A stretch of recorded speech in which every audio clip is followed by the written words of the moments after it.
Welcome to another video from Dr. Lock. Okay, it's a bit of a premature video because I didn't expect to be actually doing this video today, but I thought, why not? Why not?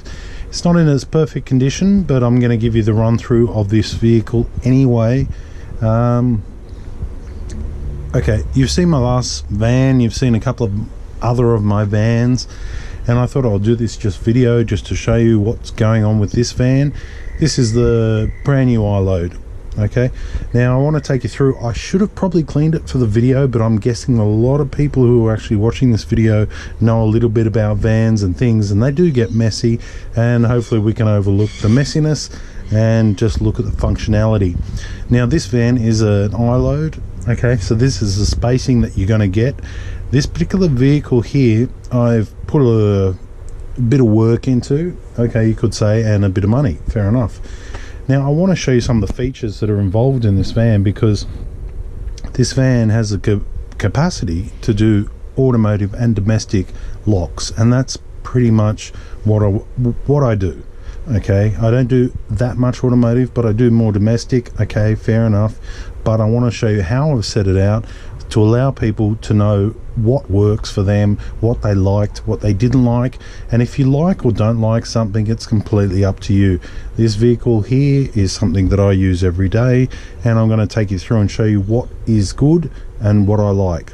Now I'm going to walk you through probably what you can see now. I'll walk you through, I'll show you everything, and then I'll walk you around the sides and I'll show you a few other things. We're going to go from the back to the front on this vehicle. Alright, so to start off with, we've got this bar at the back. So I've fitted the tow bar. This was off another model. The bloke said to me, oh, that won't fit, blah blah blah. I just bolted it up, no problems. Got myself a tow bar. This is a step, and I like the step because it brings the distance from here to here closer. I like that. Having this installed on your subframe means you don't have much room, but I also installed these lights down here, and when I reverse they turn on. They're these cheap Chinese LEDs. They've got a little bit of water in them, sure, but they give me good vision. Now I'm going to show you the back of the vehicle, and I'm going to show you why good vision is so important. Stepping back here, good vision is important because I have a camera up here, I have a camera down here, and I have another camera here. Okay, why do I have three cameras? Low vision, high vision, recording. And I'll tell you now, that's already come in handy. Okay, moving along the back door. Okay, so you saw I had one-way vision from the back with advertising from one side. Great. That's the outside, but now we have the inside. Inside we want these bars, which are all custom fitted, as you can see. This stops people breaking your back window and getting into your vehicle. Very handy.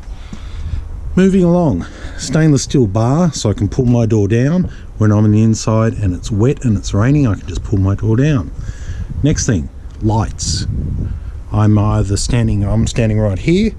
I want lights, and I want lights shining this way. So I have this option. I've also incorporated this with two switches on the side. So when I turn on my lights here, if I need lights, I can turn these on. Oh, where are we? There we are. Look at those. Bright, shining down, shining backwards. Switch on, switch off. Okay, so moving on from the back door, we now have another thing, which is hand washing. I have put in a little water thing here, which is hooked up to the water bottle here, which when I want to, I just push my button here, wash down, so I can wash my hands. I have soap here, I have my fire extinguisher here, I have my mains power and a switch. Now let me explain this switch to you. Let me explain everything you're seeing right now. Right now you're seeing a key rack. So this key rack, let's take that down. This key rack is my most common keys. I cut all these keys and I cut them regularly. So when I want to cut, I just pick up a key. I don't have to go into the vehicle to pull out a key. I can just pick it up, cut it on my duplicator, and then give it to the customer. Nice and easy. Okay, now let's move down to the power, and I will be doing a video on actual power distribution, how to wire your vehicle up and things like that later on. Moving down here, you saw my hand washer, you saw this is where the water bottle is. Looking down here, this was a factory fitted water bottle. I'll show it to you. There we are, factory fitted water bottle. What I did is I used a check valve and I just put normal water in there. I keep my soap right here so I can clean my hands, grease, dirt, graphite, you know the story. Fire extinguisher, very handy, located here. Okay, here's my big kahuna. You go up to a car, it's got no charge in it, you need to program it, so I run jumper cables right there. Have the choice of battery. It's all the one battery, but we have A, B, or both. A, we're running an inverter. We're running a 2000 watt Xantrix inverter off a 200 amp battery. Yeah, it's big, 200 amp, but I chose A and B so I could just power the car if I wanted to, keep my keep my electronic key machines and things like that away. I could just power me through here and bang. I can also recharge this through this point as well. I could also go both if I wanted to, but most of the time I select one or two. Am I powering a car? Am I jump starting a car? And I have jumper leads that just plug straight in here. They work brilliantly. My keyboard, not so bad. All right, let's move down the track and let's go through this vehicle here. Okay, so here we have our 240 volt key machine, Silca record, nothing bad to say about it, love it. Tip stops, all that sort of stuff located underneath. Nothing bad to say about it. Now looking over this vehicle here, you're also going to notice that it's got, I'm the only person I believe that can claim this, but I'm claiming a Perspex Plexiglass roof. That's right, that's Plexiglass wall roof.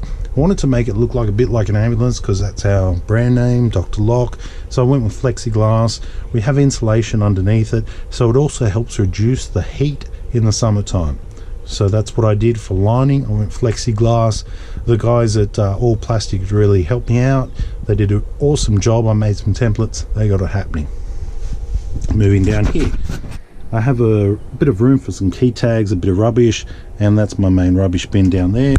Moving down around here, I have a, once again, Plexiglass cover over my 200 amp battery. I could run an RV for probably about 2 days off that thing. That is how big it is. Some holes, if you can see them, custom drilled in there for the inverter, which lives under there.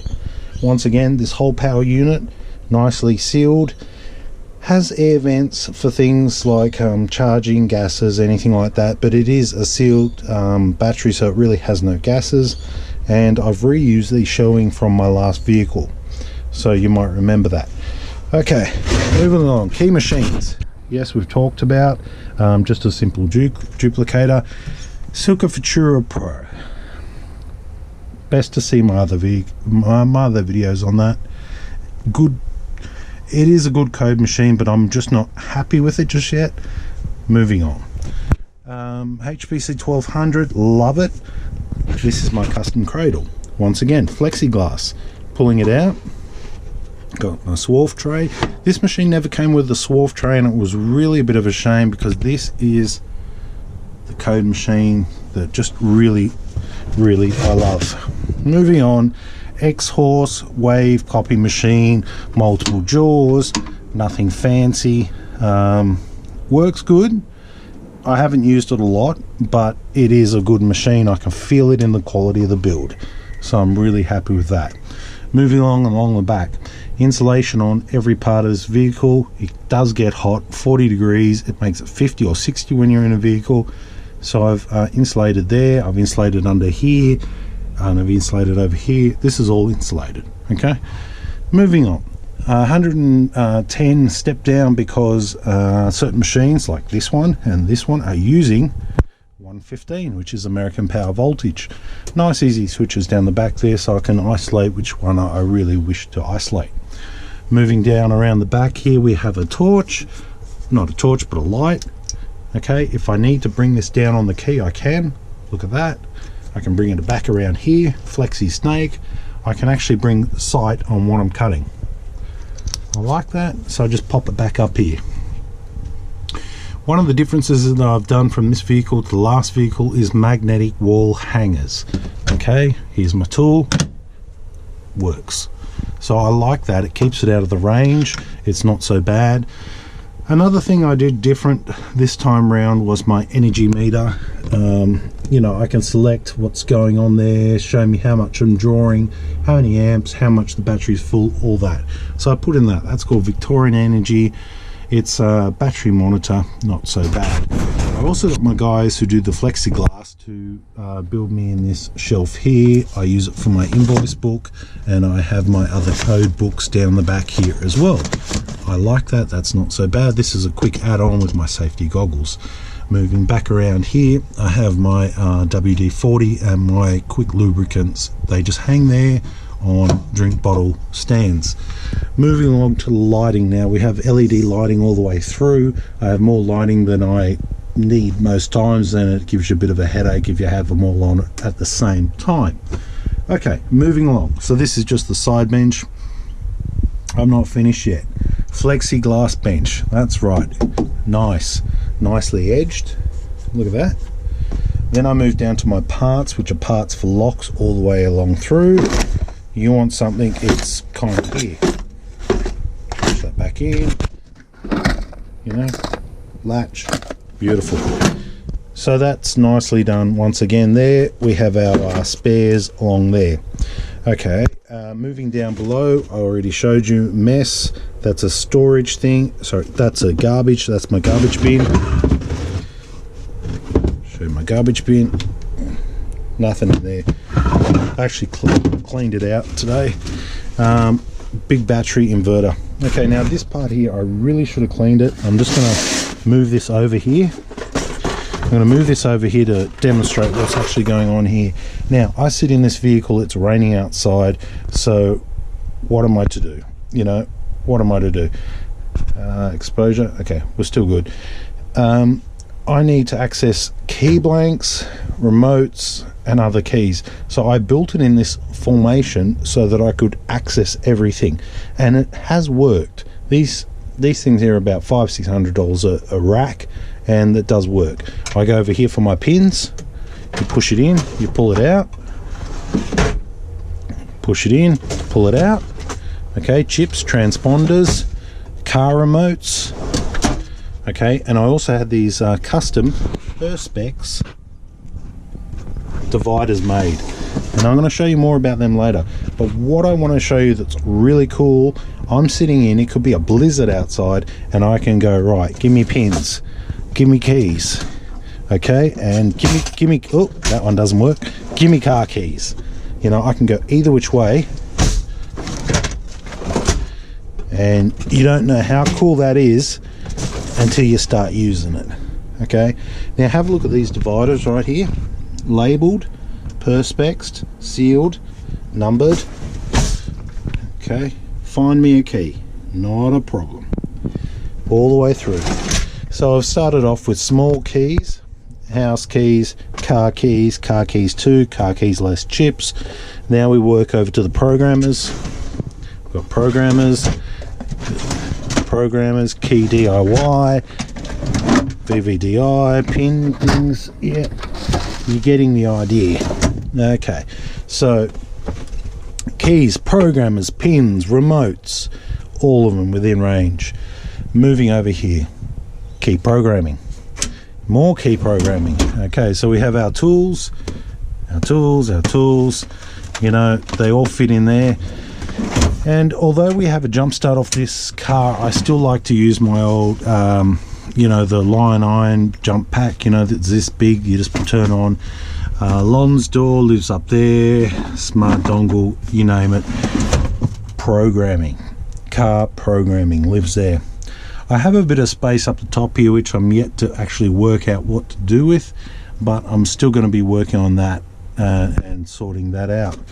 Let's move across. Moving across now, Okay, now this part of the vehicle took a bit of time to design.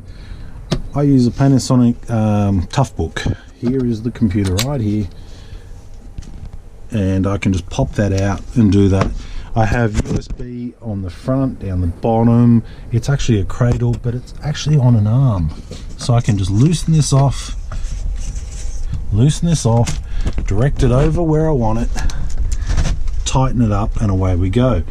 Tucked back here on an arm and a pivot is the Silka RW4 and the M-Box as well. Group tape to the side is my snoops, my two snoops, two of them, and that is a unit right there. First aid kit lives along the side here. This area here, which really should be clear, which I am a bit lazy on, is where I would pull apart an ECU, pull out my programmer, plug it into my computer and start to program here. This is where I would be doing that, and this is my main bench along here. So I have room to do that. I have the computer on top of it, editing the code, blow it down to the ECU, go plug it back in, not happy, go back to the copy machine, change the font, change this, whatever, and then away we go there. I still have a bit of room up the top here, which I'm working out what to do with. Okay, done. All right, so that's my room there. I'm moving over to have some car 12 volt power on the side. That's pretty cool along there. See how that just moves out of the way there? I tighten that up. RAM mount, that's what this is. It's a RAM mount, so that's what we're using there. So that, if you look at that, that's my computer. Instacode, everything right there. I can change whatever I want in a code, and it works well. Okay, moving along. All right, so it gets pretty hot, and a fan is a necessity.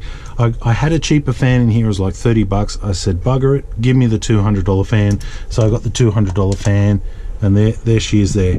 It's got different 3-speed, different mode, and I love it. Come summer, I love it. It just moves, it rotates, everything's awesome. I have my temperature gauge here up the back here. I use that because I'd like to see what type of temperature we're talking about inside of a vehicle, because I'm sitting in here keying up locks, and I'd like to, you know that I'm not cooking. Looking along the back wall here, and